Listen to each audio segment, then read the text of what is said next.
My name is Josiah Nzola, and I'm mostly known by the name Bezalel because of the Bezalel Empire, which is now the business side of me, or rather the artistic side of me.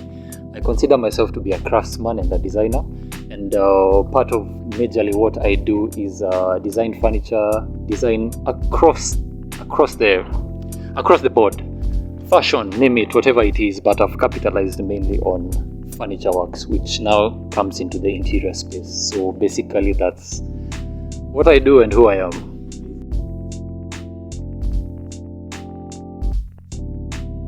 From a very young age, I remember like back when I was in class 2, I walked into class, and there was this teacher who just came in and drew on the blackboard. And when I looked at that, I was like, wow, you mean like teachers can do this? And I remember being a young child like that, I was like mesmerized by art. So flash forward now some few years later, now when I'm a teenager and everything, I was building stuff in the community, doing those gari za wire, making like scooters with wood and all of that, building stools and everything. So that's when now I realized that, hey, this thing, I'm going to go like way ahead with it. Did my first house. I built my own a small man cave with mabati when I was 15. Then from there, I think it was now in high school, like everything, like as I went forward, the foundation was being solidified all through. So I was like, my parents, I told them, by the time I'm done with school, I'm not getting employed. This is what I want to do. And here I am. Yeah. I'm a very imaginative person, and I'm this kind of person who I draw from what I see around me, and just get inspired in that manner. So I won't say that I am fixed in a particular way, but you can notice my style and stuff because I'm kind of an old-fashioned artist. I like things in their raw form. So I'm into lines, I'm into curves. It's that kind of stuff. So you'll notice swirls and curves and just that kind of vibe in my furniture. Whether they're straight lines or not, you'll always find some curves somewhere. Word of mouth was my main kind of thing, where somebody would get my work, love it, go and recommend me. I would be called, they'd be like, I've seen what you've done, but I'm thinking, can you do this? So people willing to give you an opportunity, yet they have not seen your full potential. But that is now how I explored and now started appreciating the things that I can do. So pole like that, until now I came to that point where I was like, I think I found my niche. Now this is the part where I want to thrive in. The consistent narrative throughout has been me remaking things. You have something that you've been having for I don't know how long, but you need a new face to it. Just so I can do that for you. That is how I've now found relevance in all of this. And as I now cultivated it pole, now I came to that place where I could be like, I'm actually a person who can restore stuff, give new life to things instead of creating from scratch. We have seen it all. Name it, whatever it is that you can do, somebody else can do it 10 times better. So what makes you unique? So that's now how I found my place. So pole like that, now I started now even making new things. And with making new things, I could appreciate that there were challenges coming, help me grow, help me also build on what I've been doing, and also now get to a place now where I can design.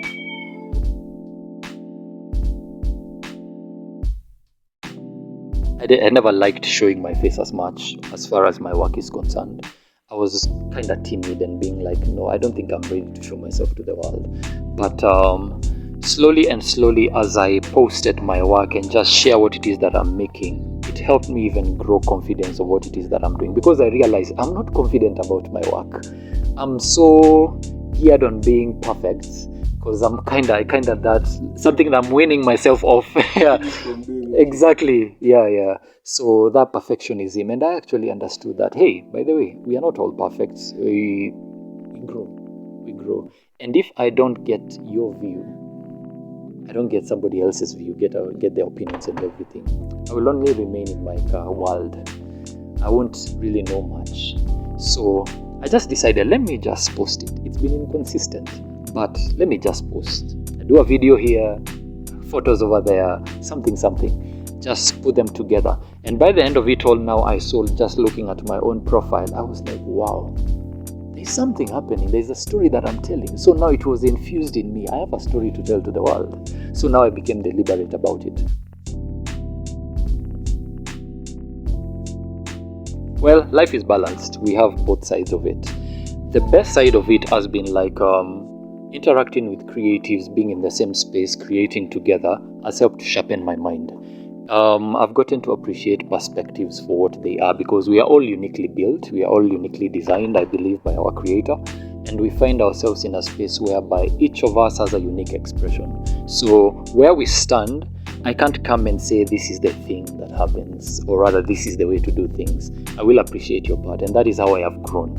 So on the flip side of it, where now things get a bit interesting, is whereby you find yourself in a space, maybe you're not in agreement with somebody, or rather they are not very accommodative about your perspectives. So you find that you kind of have fallouts, or maybe those kind of rivalries that happen and all of that, somebody copying your work, that kind of thing. But sometimes I don't consider it negative. It's only a downside to it. But all it does is just that it makes you grow stronger. And another thing I may say, like the being challenged by people who are better than you, that also has helped me. Sometimes it can seem negative, especially when you're criticized and when you're like, somebody just badmouths your work for whatever thing.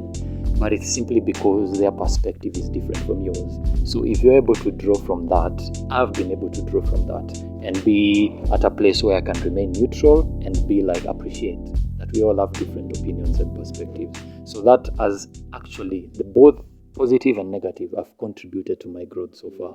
Yeah.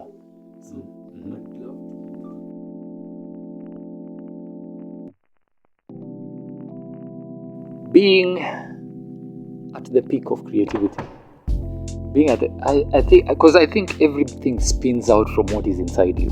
Because if the inner space is a bit compromised and not stable enough, whatever outward thing will come will just reflect the same. So for me, it was like struggling with being, or rather accepting creativity for what it is.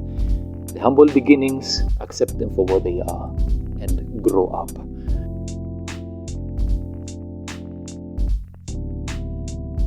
So number one, fear not.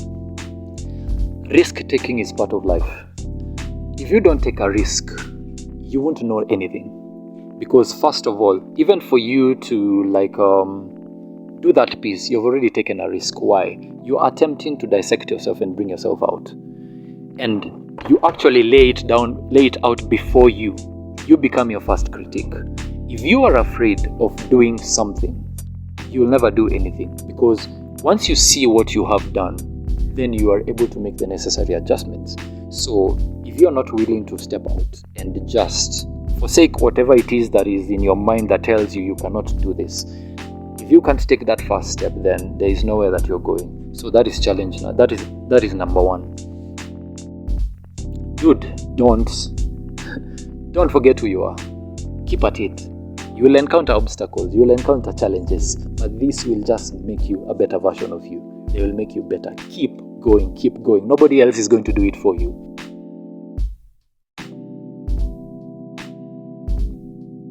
For this art, I would like to see it across the globe. It could be 5 years, it could be 2, it could be 10, it could be 50. It doesn't matter. At whatever stage, there is a step, there is an increase. So that is what I like to do, but that cannot happen if I do it alone. I want to have a team of people who have not harnessed and yoked. For me, you are working for the Bezalel Empire. No, people who are free. Because I myself have realized that I'm rebellious. Try to cage me, my friend. It's not me who will deliberately do it. There is just a force. But much more above all, I would like to become a better me. And a better me, by definition, I'll say this: somebody who is selfless. If we hide behind our art, and if we tie ourselves to what it is that we do, we end up limiting ourselves. So I don't want this to be my identity, but I want to grow to such an extent that art has a life of its own. not just for myself, but for other artists around out there.